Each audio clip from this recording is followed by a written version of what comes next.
Hello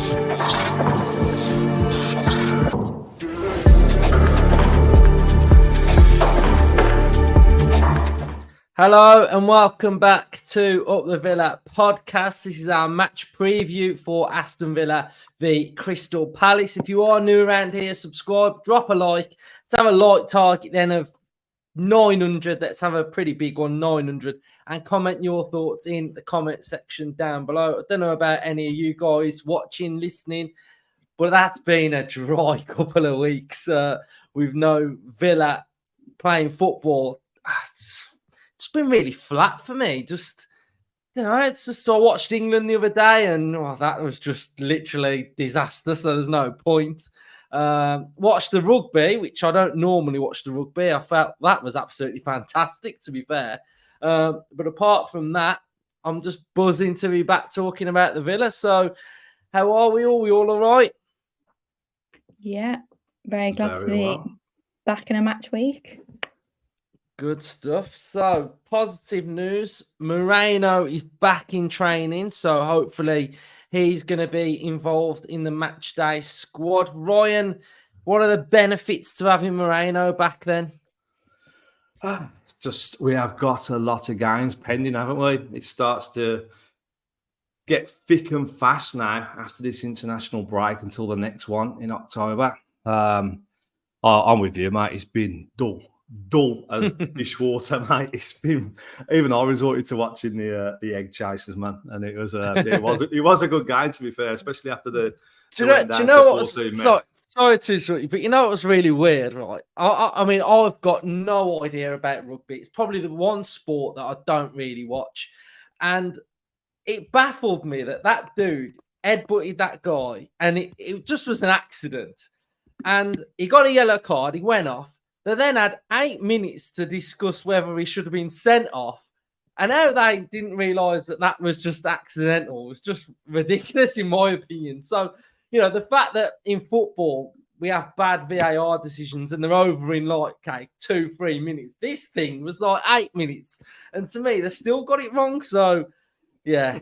Bit mad, weren't it? And we've always said, I wish it was a bit more like rugby. And then I watched that, and I thought, what is going on here, man? Sim binned on the bench for 8 minutes and then he gets sent off. But then they had another review, didn't they? The Argentinian guy had the same treatment and then he got off of it. But back to the Villa. Yeah, it is great to have Moreno back in. It offers that depth. And from January onwards, he was key. He was a key component to the way we played and played a huge part in the race to Europe, which was ultimately successful, and he's back for the group stages, which is perfectly timed. Yeah, and we had a couple of weird comments in the comment section about Hannah's knowledge improving or whatever. So the critics are out on Hannah's pod performances. So how are you feeling going into this game at the weekend? Wow, the pressure's on now because apparently, I've got somehow some new magical football knowledge. I'll take it as a compliment, although I am now tempted to go back and watch my first few episodes and do a bit of a tactical analysis of myself. I'm looking forward to the weekend. I think, it'll be good to get back into it after a loss. You always kind of look forward to the next game and look to make things right. I think it has been a bit of a dull couple of weeks. Not too much happening. Obviously, I didn't even watch England. That's how forgettable that I find international football at the minute. And I think it's a good fixture, isn't it, on Saturday to really sink our teeth into again at home and get some points again. When you've got an international break after a loss, it does feel like ages since you've seen a Villa win. So I'm looking forward to that. And I think, it's a big boost to have Moreno coming back. I think hopefully his return is the start of a trickle of a couple coming back with Ramsey sort of on the horizon as well. But I think looking back at our games against Crystal Palace in the last 2 seasons, that they've all felt very forgettable. Before this episode, I had to go back and look at how we fared against them last season. We had that stinker against them right at the start, which was sort of in the build-up to Gerrard's demise. we scored in like the first 5 minutes. You thought, yeah, and then we got absolutely battered, and then we had that really, really dull. I think it was a 1-0 at Villa Park towards the latter stages of the season, which again was a very forgettable game. So it would be nice to pull something out of the bag in this one and have a performance that's actually worth remembering. I think Emery, like we alluded to last week, will hopefully have been sat in a room with his iPad and his pencil out, making notes and doing a bit of prep for this one. I think they've had a decent start to the season, haven't they, really? They're, again, one of those teams that sort of bobs around mid-table and doesn't ever really challenge, but is normally safe. So they can be sort of teams that get underestimated a little bit, and I think we need to very much be aware that they're a decent side, but they're also a side that we look at and we think we can beat. So it's a good one to sort of get back on track with. Not someone who we can walk over like an Everton. Sorry, Everton fans, but not something that's going to be really challenging. I think it's like a decent test for us this weekend that we can really have a go at, and hopefully, again, will it make that 10 unbeaten at home? 9. Potentially 9 at home 9. unbeaten. So we're really making Villa Park a fortress again, aren't we? Which is nice. Definitely. And when you hear a lot of players say that generic football chat after a game, like, you just want the next game around the corner, don't you? It really feels like that when you have an international break, because you still just keep having that Liverpool game in your mind, like that's what I've got in my head still, and it's very fresh in my head still. And I know it's like 2 weeks ago, but because I haven't been able to erase it, it's still there. So it's really frustrating. So we're going to chat about the midfield before we get into Crystal Palace, really. And I just want to talk about the options. And I know I did an episode a couple of days ago about Tielemans' comments. It's sort of divided the comment section. Some were agreeing with me that it just shows that he wants to play, which is a big positive, and then you've got others that really don't like it and the press side of things, etc. But I really just want to touch on Kamara as well a little bit and his role in this team now, because we've pretty much had a very, very bulletproof partnership in that double pivot. It's generally been, and even though we've got squad depth, it's generally been Luiz and Kamara every game.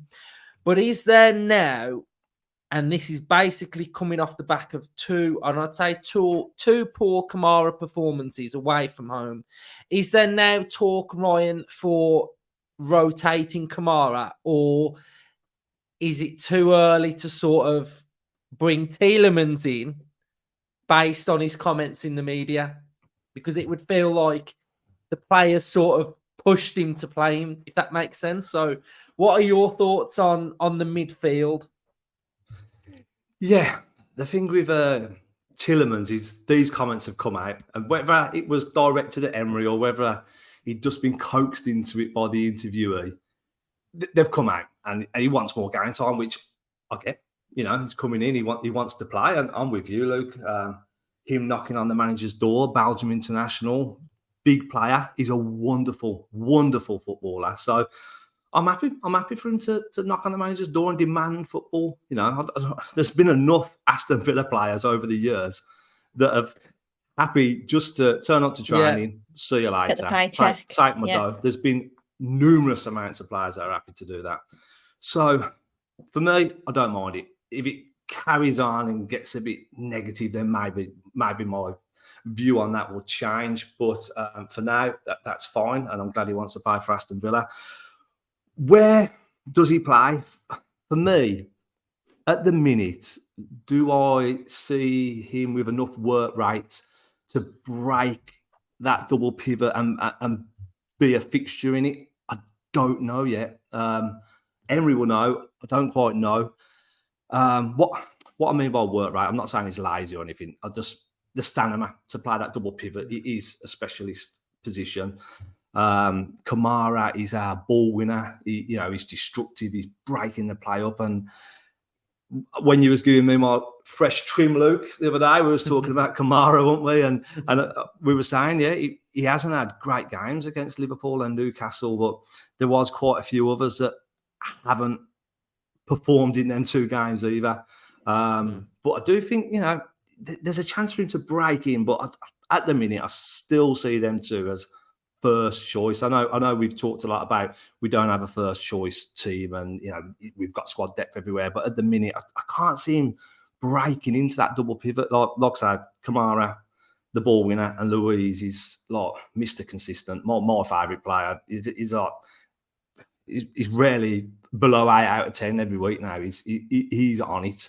He's our link. He's our, we look at these passing networks. He's the baller, and he's the one that's got relationships with everybody all over the pitch. He's our main focal point for building out.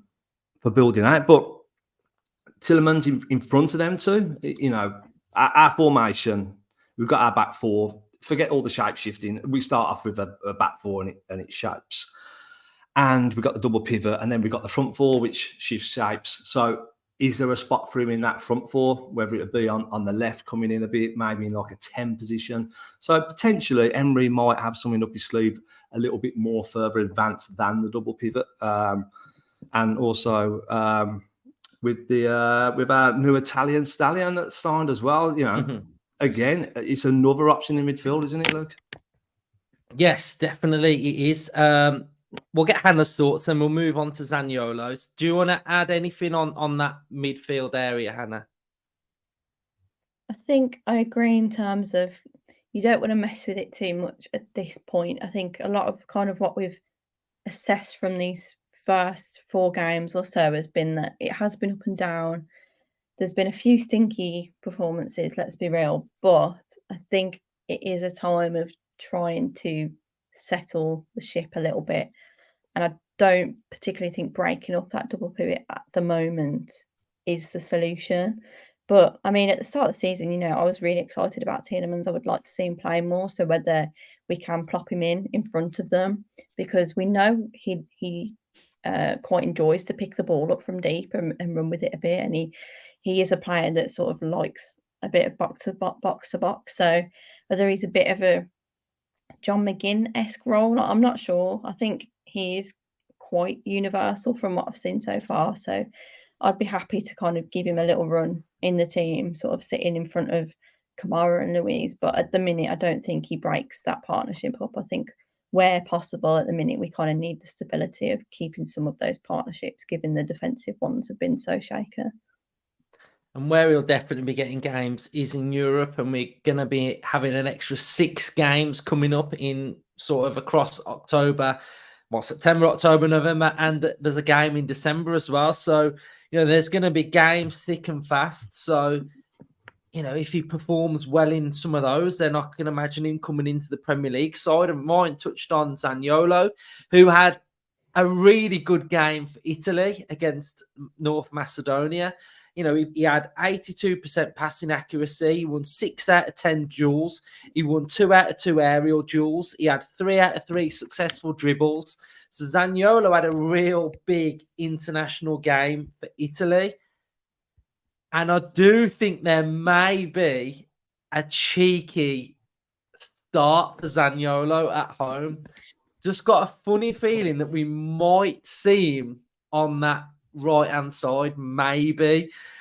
So I think, he's looking something different, and I quite like it. I quite like that he's got this stature. He's got his in training. He's tucking his shorts into his boxers. His legs are like tree trunks. Like he's just something different, and I don't know. I've just got a funny vibe that he's going to do well for us. So hopefully, he's had a good international game.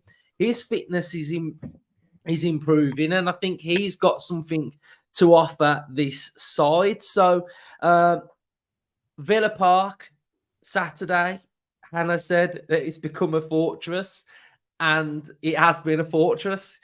how many times in the last 8 games have we walked out of Villa Park disappointed? 0. We've won 8 Premier League games in a row, so that has been really good. Even if you look at our form and, we've started the season a little bit indifferently, but we've had 3 away games. We've only had 1 home game this season so far. So we're going into this looking for 9 Premier League wins in a row, which would be a record for Villa in the Premier League. So we have made it a bit of a fortress, and for teams like Palace coming to Villa Park, it is going to be a really difficult game for them. They have started the season really, really well. They are on 7 points, and they've done really well in their away games so far. They're unbeaten away from home. Hodgson, is he on 3.0 now? Is this his third sort of? I think so. Sorry, technically it's his third stint, isn't it? Because he had him before. Then he came back last season. Then he got it permanently for this season. So it's 3.0 of Hodgson. And Palace are a club that have really tried to go in a different direction with Patrick Vieira. They wanted that new, up-and-coming, exciting, youthful tactician. But it just really didn't work out, did it? And then they've gone back to the sort of like the old dog who just keeps going at it. He just keeps going, doesn't he? And even last season, and to be fair, I'm messing about. He's a really good manager. What he did in Switzerland, he revolutionised, football in Switzerland back in the day. He was fantastic. And last season, they were embroiled in that relegation battle, and he came in and he won 3 in a row, didn't he? And it sort of just got them safe, got them sorted. And they've started really well this season. Zaha left in the summer, which you'd expect would have been a big blow for them. But then Elise signs a new deal. So again, that's massive for him as well. Eze, Edwards now scoring goals. He looks like he's that prolific striker coming from Celtic. So they're in a good place at the minute. But I don't think they're going to stay in this good place. I think they're one of the teams that have sort of started the season really well. And I do expect there to be that sort of drop off, and then they end up being in that 13th, 14th place this season. And that's no disrespect to them, but that's just where I feel like they are as a club. Do you know what I mean? And, for all of Hodgson's plaudits of how well he can sort of get them playing, it just feels like a stopgap, doesn't it? It still feels like that stopgap between where are we? Like, where do Palace go? They've tried Vieira. It's not really worked. They've gone back to the old man that sort of just gets them safe and the results. But what's next? And I think they're sort of stuck, aren't they? Ryan, what would you sort of add to that? Yeah, I've sort of kept my eye on Palace, to be honest. Like, since Hodgson left and Vieira come in, because it was a big change at that time. Like, Hodgson, he'd done a tremendous job. He just kept them safe in the Premier League every season, no bother. Mid-table, which allowed the funds to build, and then it was a case of shifting out all the older stalwarts, your Townsends, your Bentekis, all them lot, and then bring in this fresh new Crystal Palace with your Ezes and Elises. And to begin with, it was working, wasn't it, under Patrick Vieira? His first season was very good, and they played some excellent stuff. They had Conor Gallagher in the team, and that's the best football that lad has ever played. He's gone a bit under the radar now at Chelsea, and a bit of a bit part player, but he really shone at Crystal Palace. And last season they just went on a terrible run, wasn't it? I think it was about 10 or 11 games they didn't win, and that pressure builds in the Premier League. No, couldn't score, and ultimately that's when you lose your job.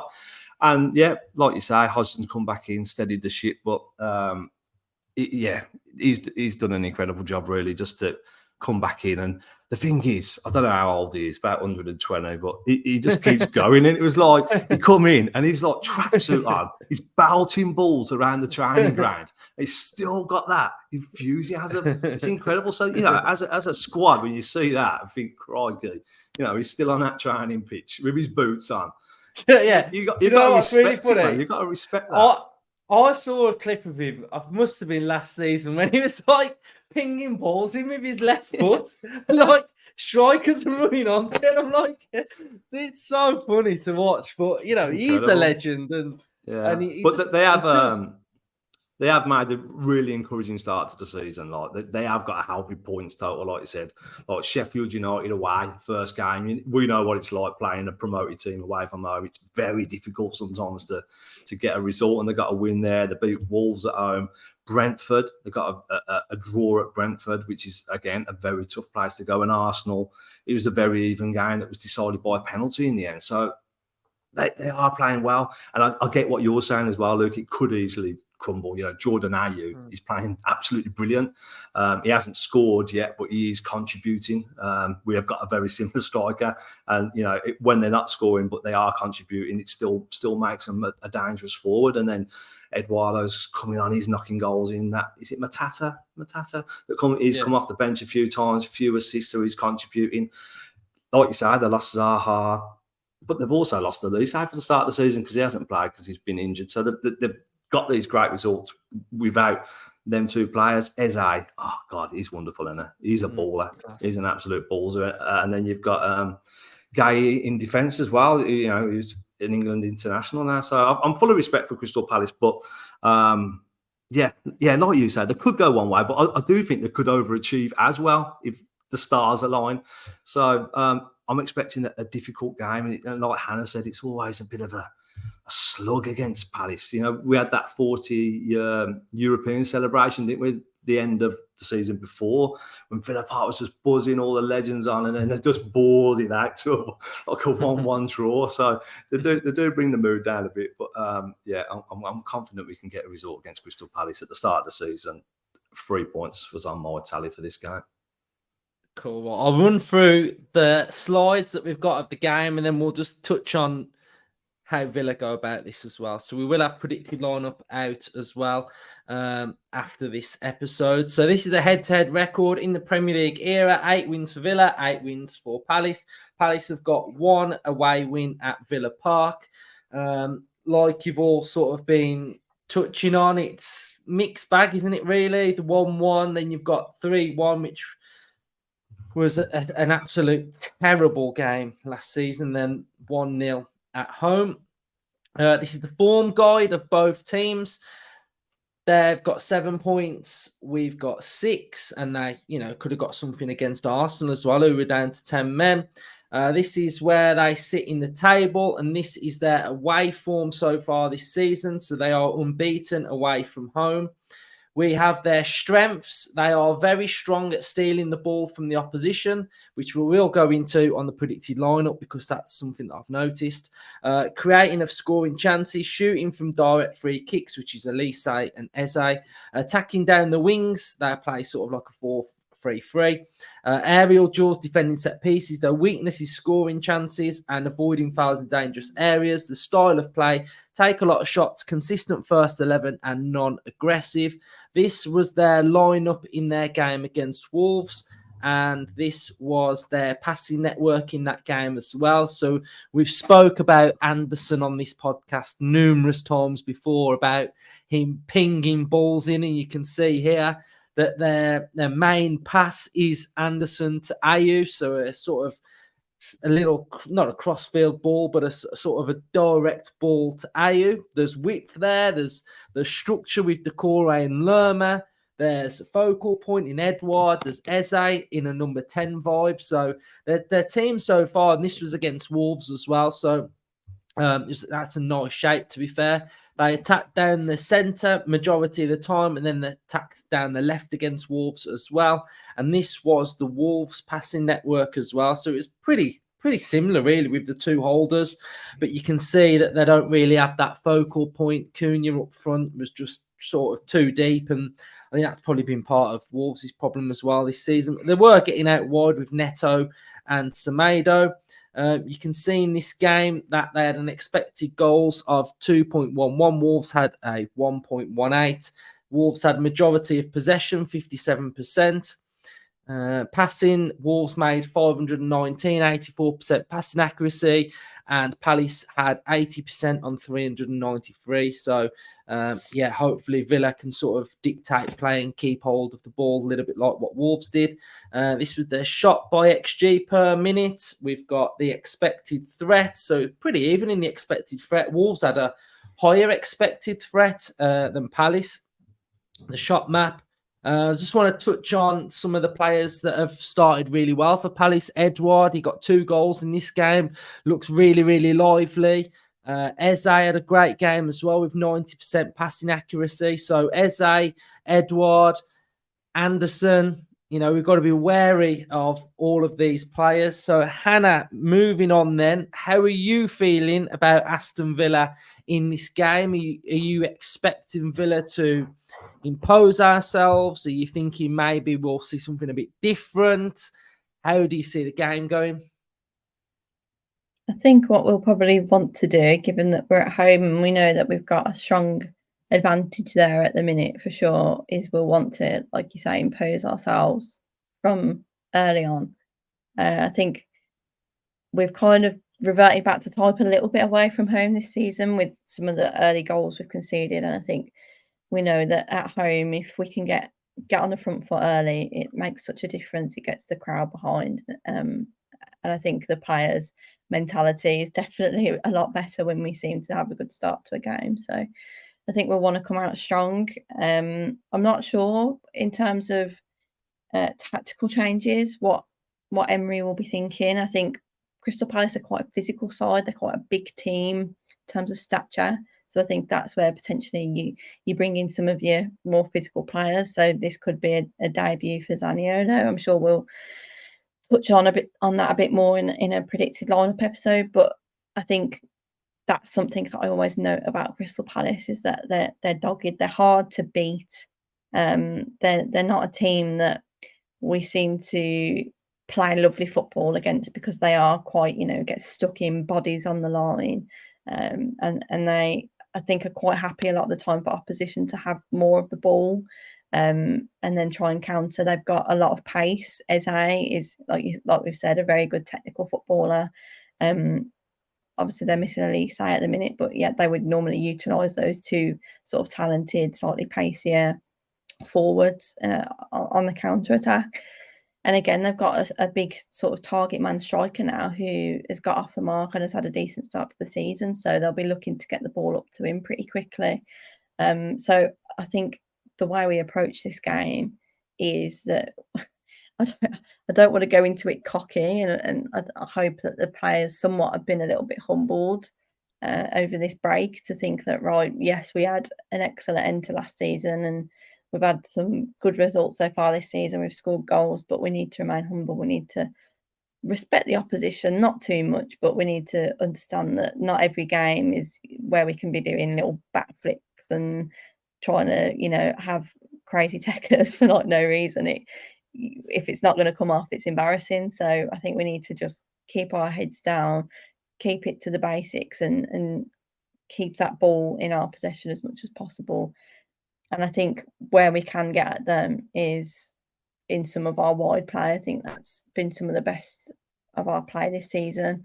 Luca Dean started really well. His crosses into the box.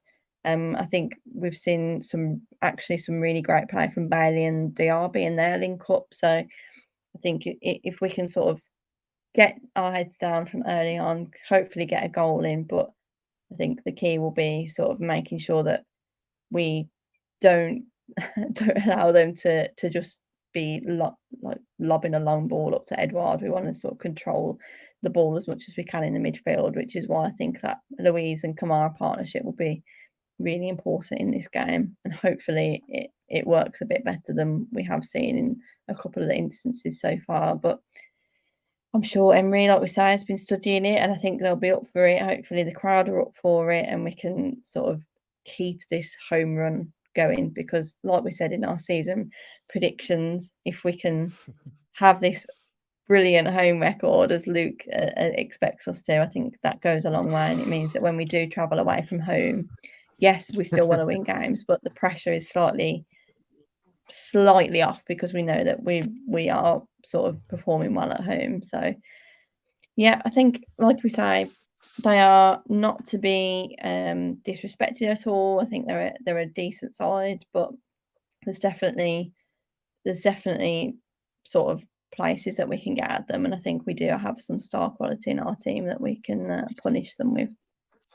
Yeah, I think, you know, you look at this game and you think, okay, Crystal Palace coming to Villa Park. Villa should be beating Crystal Palace at home. But every game in the Premier League throws up its own challenge, its own difficult part of that game. And, you know, when we were beating sort of like Everton and Burnley, we got people saying, yeah, but it's just Everton and Burnley. But that's just not really a thing, is it? Because you could say about Crystal Palace, if we beat Crystal Palace, you know, oh, look who we beat. It's just Crystal Palace. It's just Burnley.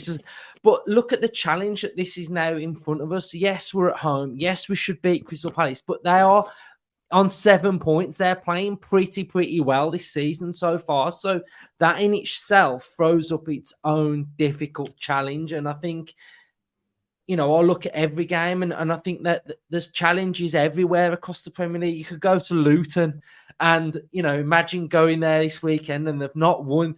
The challenges, they're going to want to win their first game, etc. So, you know, I just think, like Emery, really, let's just try and take every game one at a time. And once we've done that game, just see where we are after that game. And hopefully it's 3 wins out of 2. And we're going into a European campaign and we start that one off really well. And then we're back in the Premier League and just one at a time and just get back on track, really. All I want to see, really, is a bit of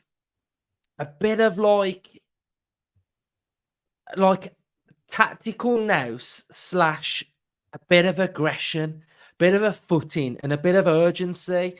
Like, I'm not too bothered about us, like, playing pinging blockbuster football.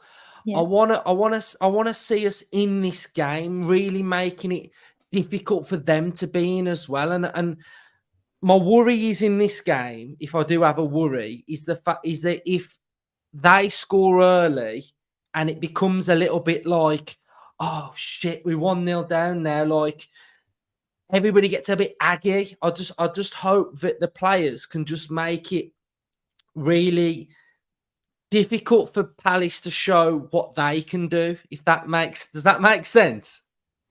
Yeah, I think that was kind of what I was saying. Like, I don't want to be seeing constantly that we're showing that, oh yeah, I can do a no-look pass and I can do this and I can do that. I think sometimes this Villa side just needs to do the basics right. And we like we said, how many boring games we had against Palace? Sometimes you need it to just be a little bit, right, bog standard, job done.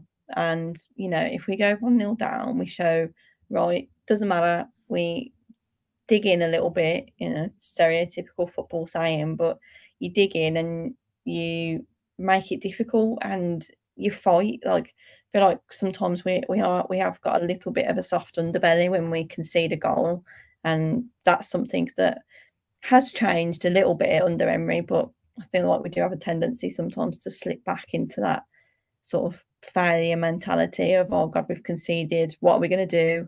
And then it just breeds errors, doesn't it? We've seen it twice this season so far. If we conceded 1 goal, it just starts to look a little bit like panic stations.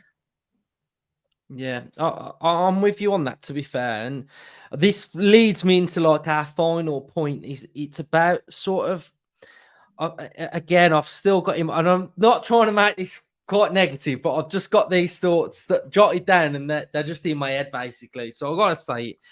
Like, this home and away form, it feels like we're still split between home and away, like 2 different styles. And And even the home one, although the home one has been quite expansive, and it was very expansive against Everton, in my opinion, I think at times that still might need to just be reined in a touch at home, maybe, just to make us a little bit more solid so that teams can't create more than 2 or 3 chances against us. So that's what we've been saying pretty much all the last 2 weeks about Emery sort of fine-tuning our style and just figuring out where we are and get back on track with it and just honing it all in so that sort of we don't have those spells of looking quite chaotic. And I think, you know, we have got to talk about it because that's how we've played in 2 out of 4 games, basically. So I think it is early on in the season, and it's about just fine tuning, I think, and really adjusting. You just took the words out of my mouth. When you finished talking, I was going to say, look, I think it's just fine tuning. There was my exact words. Sometimes I think me and you are just on the same wavelength every time. Some people might watch these videos and think, Christ, he waffles to get to a point. But the thing is, all we do is we just have a couple of topics before, and then we just start talking. Yeah. So when we get to the end of an episode, I ain't even got a clue what we're talking about. I just get there, and you just need to get to that end point. So I'm talking but thinking at the same time, and then we just get to fine tuning, and I'm like, yeah, that 3 minutes that you've just heard me talking about, just remember fine tuning. I think what it is, look, I think the signing of Diaby, right? He's made us more expansive because we were very heavily left-sided attack last season. It was quite tight on the right. Diaby's come in, we're expansive all over now. You know, that right side has blew up. It's blew up. It's so exciting and fresh, and it's brought a new life out of Bailey at Villa Park. Not quite away from home yet, but it's sort of exploded that right-hand side a bit more. So I just think it is a little bit of fine-tuning. I think like tough game away at Liverpool and Newcastle. When you're doing this fine tuning, we got punished, didn't we? We got punished. We could have gone somewhere else. We could have gone Goodison and scraped a 1-0 and something like that. But we didn't. We went to a Champions League side in Newcastle, a Champions League chasing side in Liverpool, and we got blown away. But I don't think it'll happen again. And I think it's just finding that right balance because. Look how high Luca Dean is this season as well compared to last season. I know he's been given that license a bit more now because we've got the back three and he's bombed on. Diaby's bombing on. Bailey's bombing on. Cash is bombing on. So it is just a case of like slowing these like attack bombs down. Who's at the back? Yeah. So we will get it. We will get it right. And and the thing is as well that does my head in. You mentioned it and it's stuck in my head. Like Burnley, we blew Burnley away 3-1, and like 9 times out of 10, we will lose every season away to the promoted team. Every season, we will lose. We'll go everywhere and lose, and then we blow someone away like Burnley. Oh, it's just Burnley. They've just come up from the Championship. No Premier League game is easy. No Premier League game is a walkover. Each Premier League game is an event in its own. It means so much, just one game, one Premier League game. There's so much goes into just one game, and you have to live that game for the whole week. And I'm looking forward to getting back down to the park now and really seeing the Villa now. I think we're put on a show, a structured show, right. A structured one. Right, let's do score predictions then. I'm gonna go with a 2-1 Villa win. I think it's going to be more of the same from our Palace games. It's going to be difficult, I think, because they're in great form. So, with that said, I'm going to go with a 2-1, and I'm going to go with a Pau Torres goal. I don't know who else. So I'm just going with a Pau Torres goal. So 2-1 from me. Hannah? I always like to back a clean sheet, so I'm going to back a clean sheet and go 2-0. and Diaby's going to score because he's magic. And then we need Watkins on the score sheet. So them pair. Good. Ryan? I'm going to go against history. I'm going to say it's going to be an exciting one. I'm going to go 3-2 to Aston Villa. Zaniolo with a worldie to win it. Absolute worldie. So, he's Villa Park died. We haven't seen him at Villa Park yet, have we? He signed before the Everton game, was cut tie for the Hibs. So, we're waiting for it, and he's going to announce himself in front of that whole end with the winner. Well, after Luke's little monologue about him earlier, I think he's got posters of him on his wall already. Put the Coutinho ones down now, haven't Put them away. No, I've joined the gym, to be fair, and I'll rock up in the gym now with me shorts tucked in. You're not skipping leg day then, are you, mate? If you want them pies, can't be skipping leg day. No, we had a calf boy. Now we've got the main thing now, haven't we? So thigh man. We got thigh man. So hopefully you don't get shin splints. Yeah. So right, let's go then. Thank you everybody who has watched this episode. It's good to be back talking about Villa. Subscribe if you've got this far and you haven't already. Drop a like, and your thoughts are always welcome as usual in the comment section down below. So we got jam-packed week. We've got predicted lineup, opposition preview. We've got press conference. We've got score predictions. And that's it, I think. And then we've got the normal after the game. So cheers, everyone. Up the Villa. Up the Villa. Up the Villa.